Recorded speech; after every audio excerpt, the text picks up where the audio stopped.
Manoloana ny fahaverezan'ny karazany zava-mananaina dia manana andraikitra ngeza be ny tanora.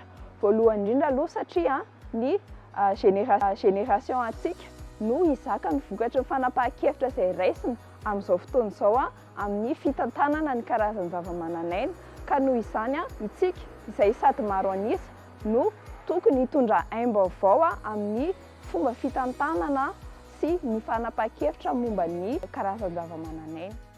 Te hetsika ianao izany hoe te hanao action ianao dia mila fantarinao aloha voalohany indrindra hoe inona ilay sehatra tianao atao, dia ny faharoa dia mitady ireo karazana information rehetrarehetra mahakasika an'izay olana mety misy manomboka amin'ny fanapahan-kevitra sy fanovana zavatra madidinika amin'ny fiainantsika andavanandro. Dia ny fandraisana anjara amin'ireny rehefa misy ohatra hoe fandraisana faka-kevitra an'ireo tanora izay ataon'ny vondrona maromaro ihany koa. Raha ohatra kosa ka action collective dia be dia be ihany koa ny zavatra azo atao arakarak'izay tanjontsika.